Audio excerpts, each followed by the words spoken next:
Hello everyone and welcome back to Chronos Plays Phoenix Wright Justice for All. Today, I believe we need to present decisive evidence.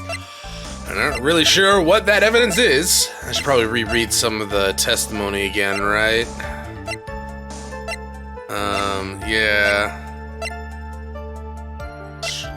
okay. Let's see. I had a feeling that was murdered. It was the murderer. Yeah, I guess. I know what his motives was, but I don't have any way to prove it. Yeah, you can say it here, though. This court is clearly a court where you don't actually have to prove anything. You just have to say it. They didn't have an alibi. Okay.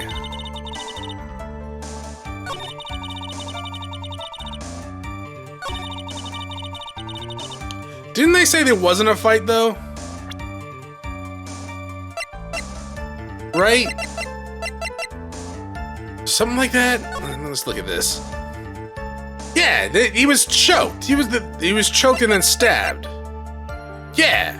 Is this what I need to present? Music stopped. This is the victim's autopsy report. It clearly states that the cause of death was strangulation by a scarf. Strangulation? A knife stab to the victim was done after the victim had already died. And what does that mean? Let's examine the evidence. This button has the victim's blood on it, which would mean that it was ripped off of the costume. When? After the knife was stabbed into the victim. Exactly, which means it is impossible for this button was torn off during the victim's final struggle, because the victim was strangled to death in that fight. That's right, Ms. Andrews. If that is your real name, there was no way this button was ripped off during the struggle. This button was consciously pulled off of the victim's already dead body. Order! Order! What is the meaning? What is the meaning of this, Wright? So what if the button was torn off the body after the victim had already died? What does that change?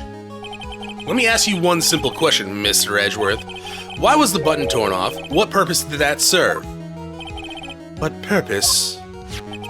We now know that the button was not torn off during the fight, so the murderer took the time and the effort to purposely rip this from the victim's body. That would mean that the murderer had something in mind, wouldn't it? Mr. Wright, does this mean you know what the murderer wanted to do with this button? What was it? To pin the crime on Engarde? There is only one logical reason for doing something like that. It was to pin the crime on Mr. Engarde. There's no way anyone would put a bloody button in their own pants, unless they're really dumb. That's right, Mr. Engarde was set up by the real killer, of course. And the real murderer... What? You mean murderer, right? The real murderer is... Well, Mr. Wright, who in the world is the real killer, then? Finally. I can't believe I managed to bring this trial all the way to this point. Phoenix, you can't let your guard down yet. Not until the very end. 3? The real killer, the person who planned to frame Mr. Engarde, is... That's right, it was Windy. No, it was, I still think it was the kidnapper dude, but sure? Ms. Adrian Andrews. I choose you! Go! Use Thundershock! What? You broke your glasses again? You gotta stop clenching that hard. Order! Order! Order! Mr. Wright! This is a very grave matter. Do you have any evidence that supports your claim? Or charge? Any evidence? She doesn't have any evidence! All the evidence points to Ms. Andrews. How preposterous. You can't stick any of that on me. I can't, can I? Would you care to test me? Then what about this knife? The knife was used to stab the victim after he was already strangled to death. And it was used to throw suspicion onto Mr. Engarde, naturally. A knife covered in the defendant's fingerprints could only be taken from his room. And the only one who had dinner with him and knew which knife to take was you. Tisk! How many glasses do you have? Good lord. Then, what about the button that was found in Matt's Hakama? This button was removed from the victim's body after he had already died. The only people who could have done so were the person who found his body or the killer. However, if Mr. Engarde was the real killer, there's no way he would have put such incriminating evidence in his own Hakama. Oh, there's another one. Are you rude? Do you just have an unlimited supply of glasses? I mean, they're not sunglasses, but still. The only person who could have put this button to Mr. Engarde's Hakama is the person who went to wake him from his nap, which is you, his mother, Ms. Andrews. I see. What about the empty guitar case? And that is also another piece of evidence that incriminates Ms. Andrews. That costume was used to hide the real killer's identity as they fled the crime scene. How did she not get any of her fingerprints on the knife, though? Are we saying she's now wearing gloves? Now, who could have known that there was such a costume inside the guitar case? It could only have been the person who prepared the costume for the victim. And that person is you, Ms. Adrian Andrews. No, But Miss Andrews' fingerprints were nowhere to be found on the guitar case. And it was you who proved that she was not wearing gloves at the time. That's right. That's because she did not intend on leaving any prints. If anyone had found out that she had touched the case, they would have asked her why. So to avoid leaving any prints, she used a towel or something else to open it. Maybe her foot. But the glass of tomato juice is a different story. Ms. Andrews purposely left her fingerprints on that glass to show that, yes, indeed, she was the classic dazed discoverer of the dead body. And to top it all off, there's this photo. A photo of the killer as they exited the scene of the crime. No reasonable person on Earth can believe this nickel samurai is Mr. Engarde. He would be much too short for his own costume if he was. Speaking of how tall people are, Ms. Andrews, you're also kind of a shorty, aren't you?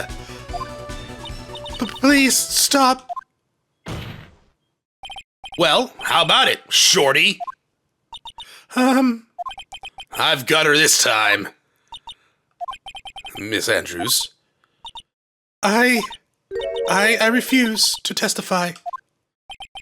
What was that? There's a law. It says I can't be forced to testify about something. It can incriminate me, if it can incriminate me. Well, yes. You're absolutely correct, Ms. Andrews. The law does provide us with a way to avoid self-incrimination, be it by allowing a witness to not testify if the testimony can cause damage to themselves. What? You didn't know that, Phoenix? Really? Pleading the fifth is not something most people would think to do on the spot. That's true, though.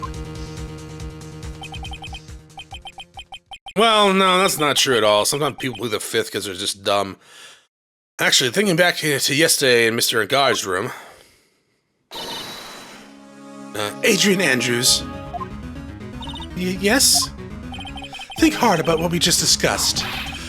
Understood? I just whipped myself for some reason. All right.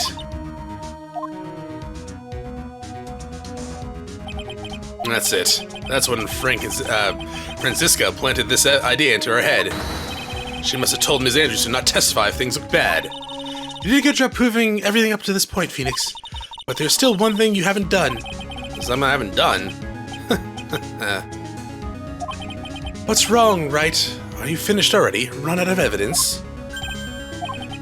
What is so humorous, Miss Edgeworth? I'm sure you realize this as well, Your Honor. But everything the good lawyer here has proven up to this point is meaningless. What? Yeah, what? Everything you have proven is circumstantial. Circumstantial?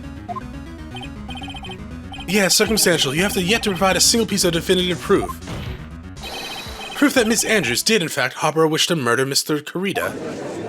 Okay, but, like, I'm pretty sure everything we just did should cast doubt that Mr. Engarde was the murderer. Unless no one was paying attention. Miss Andrews, did you want to kill Mr. Kurita?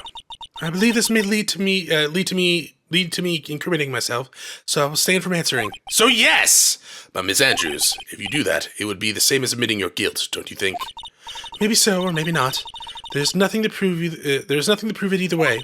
Besides, you don't even know what crime I would be guilty of due to my silence. No, she's taking that defiant attitude again. Mia, what should we do? Somehow we've landed in the worst possible situation. I don't know how, to be quite honest. Everything we just went through would definitely cause the judge to be like, well, clearly you're sus as hell, girl. So, yeah, I guess we're not going to be, saying guilty on Engarde. We probably wouldn't get an acquittal in day one, though, that's for sure. But there would be no way in hell that he would be getting a guilty verdict today after what just happened and her refusal to testify. I think we have reached a certain conclusion at this point in time. Miss Andrea Andrews has refused to testify, and the defense theory that she is actually a murderer has not been fully sustained with solid and definitive proof. But there is room for doubt. But that's not true! In this situation, there is only one thing this court can do, and that is declare recess. Recess? I request that both the prosecution and the defense look further into this matter. And at tomorrow's trial... Tomorrow? We don't have a tomorrow. If we get a not guilty verdict... If we don't get a not guilty verdict today, then... Please wait, Your Honor. My assistant was kidnapped. I need to do this today. The trial. Please continue the trial. What are you sweating for? Your client is getting one more day to live, isn't he? Do you not know? We did not tell you, then. That's not it. This isn't about that. Edgeworth, I know you know who the real killer is. Please, let the trial continue. If I don't get the verdict, then Maya... Oh, did we not tell Edgeworth? I thought Edgeworth knew. I thought for sure Gumshoe would have told him. But it's impossible to continue as long as the witness refuses to testify. Now then, the court is... Just give me like a minute in the back with a hammer. She'll testify, I swear. Even if she didn't do it. It is not impossible for this trial to continue. Mr. Edgeworth, what are you? It's true Ms. Andrews holds the right to against self-incrimination. However, if the topic of conversation were something unrelated to whatever she may be guilty of, then she has no right to withhold testimony. Yes, that is very true, but... Actually, there is one little thing that I'm curious about. Ms. Andrews, when you found the victim's dead body, you poured yourself a glass of juice. Yes, and? I can't help but think how unnatural that is. Usually, when one finds a body, they are shaken up, not stirring a glass of juice. So my actions were unusual, but I've already... Before you speak, I want to state that if you have a reason behind your actions, I would like you to testify to that effect. Testify? Your Honor, I would like to request that the witness testify again as to what happened when she first discovered the victim's body. Whatever we find out in this testimony should in no way implicate the witness. I guess? I don't know what it is about Edgeworth today, but I can't get a good read on him. Is he a friend or foe? I just don't know. No, he's the opposition. You shouldn't have personal feelings in this sort of stuff. You shouldn't have personal feelings get in the way. You just do your job. I know it's hard, right? But still. The court acknowledged the prosecution's request. Ms. Andrews, if you please.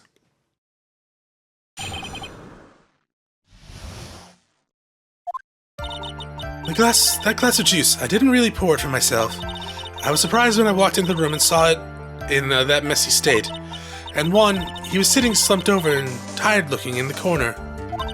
When I saw him sitting like that, the thought that he was dead didn't cross my mind. To be honest, I thought he had just fainted or something, so I went to pour him some juice. When I realized that he was dead, that's when I knocked over the flower vase. So you poured the glass of juice for the victim. Why didn't you say so in your earlier testimony? I didn't think I needed to include something so trivial, so I made something up. To be a dirty liar. That's illegal to do. Phoenix, please be careful here. If you can't find anything wrong with his testimony, then there's nothing left. I don't know how that's possible, but sure. I know. Edgeworth, what the heck is going on in that brain of yours? Now then, Mr. Wright, you may begin your cross-examination. Excuse me. Press. But there wasn't anyone else in the room, right? Of course not. Then, who did you pour it for? Mr. Wright, there's a rhyme and reason for everything. Can you wait just a little longer for it to be revealed to you? In other words, Wright, be quiet and listen. Precisely. I couldn't have said it better myself. Where's the whip? So, it was a mess. Are you sure it wasn't messy because of your fight with Mr. Kurita? I understand your frustration at not being able to prove your theory. However, before you go accusing people of crimes, go find yourself some evidence. I already did! All that evidence I just stated. It's more conclusive than the shit you have against Engarde. Actually, it's like 100% more convincing than what you have against Engarde. And then, what did you see next? Slumped over. Yes, he was just sitting there with his head tilted forward, eyes closed. He really looked like he was sleeping to me. It's just me, or did that right there sound a little odd? Maybe? Then what did cross your mind? Maybe he had smashed everything up in anger because he lost the Grand Prix, and then felt tired after his rampage, so he decided to take a nap in a chair. I guess. Don't sleep in a chair. It's not good for anything. Not a chair like that, anyways. Like a reclining, like, lazy boy? Sure, that one's fine. A goddamn, like... This is just a normal dining room chair? Yeah, don't do that. That's gonna cause you some issues. I see. So you didn't think he was dead at all. You thought he fainted? I thought he was asleep at first, but then the room was in such a messy state, thought maybe he had gotten into a fight with someone. Wait. So you just changed your story there. And that's when you went to pour... Yeah, you just changed your story. Mid-testimony. Yes, he always had a hard time waking up, so one always had a glass of tomato juice to drink. And the disgusting taste woke him right up? Because that's nasty. Tomato juice. Ugh. Ugh. Ugh. And how did you come to realize that he was dead? I shook him over and over, but I never got a response.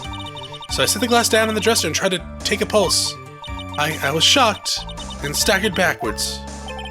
And knocked a flower vase over. So that's what happened. That's bull. You are a liar, pants on goddamn fire. This is the episode then from... Okay, sure. Phoenix, now's your... Yeah, I know. Okay. No, get over there. I need a... What's the last one? Yeah, I don't know if this is the right thing to present here. But how could you... Apparently it was. But how can you look at this crime scene and not realize the dude's dead right away? He has a knife sticking out from his goddamn chest, for Christ's sakes. Even if he, like, it wasn't a killing thing, obviously he's dead. So you honestly didn't think he was dead when you found him? No, not at all. Even though this is what you saw when you discovered the body. What is the meaning of this? Isn't it obvious, Your Honor? She's a fucking liar. There's a knife sticking straight out of Mr. Kurita's chest. Anyone who saw this scene would have immediately thought there was a dead man. That was our dead man. Well, don't kink shame him. I doubt a single person in the world would mistake this for someone who'd fainted, unless they were, like, blind, I guess. And then so nonchalantly poured something to drink. Your point is very valid, you're right. Ms. Andrews, your testimony just now, it was all one giant lie. My goddamn new glasses again. And your lie has proven one thing very clearly, that you are the real killer. No!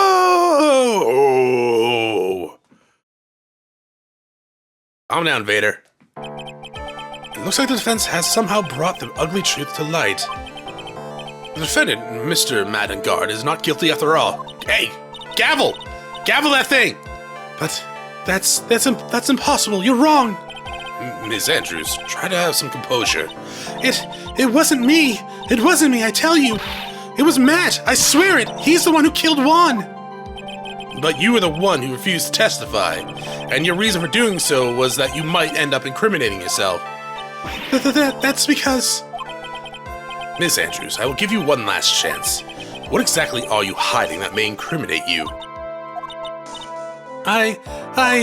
I refuse to testify. Well, you're going to jail, girl! Which is not good, because I still don't actually think it's you. Maybe? I still think the killer dude is the killer. But maybe you're helping, I don't know. Then there's no need for this court to continue any further. Mr. Engarde's innocence has been clearly demonstrated.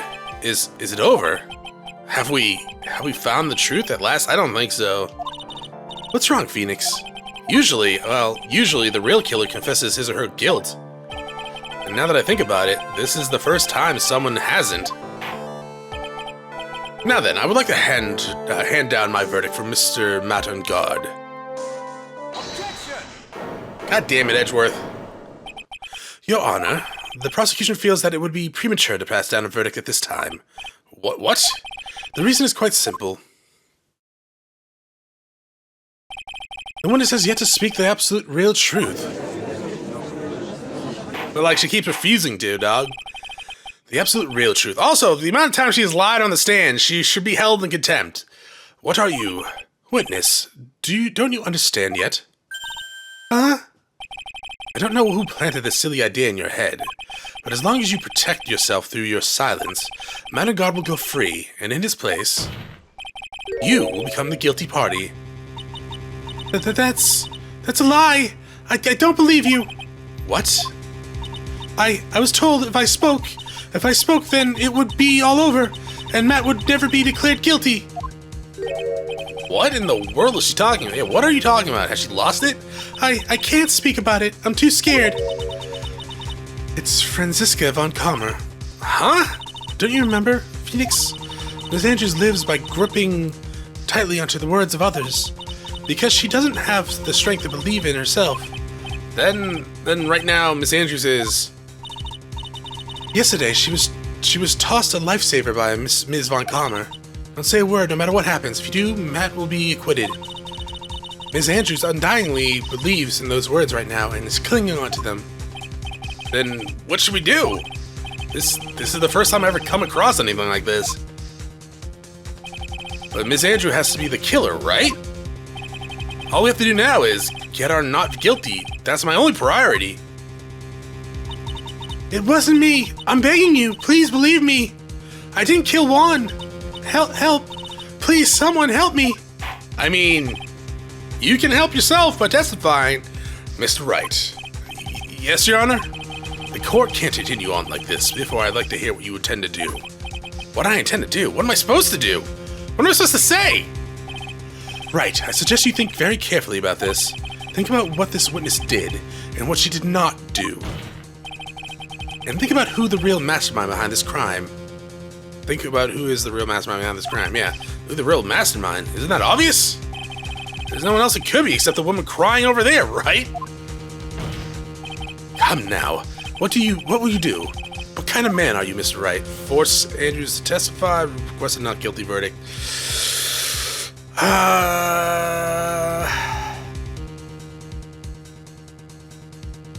I mean, the correct answer is probably force Andrews to testify, right? But I think we'll do that next episode. Thanks for watching, and I'll see you then.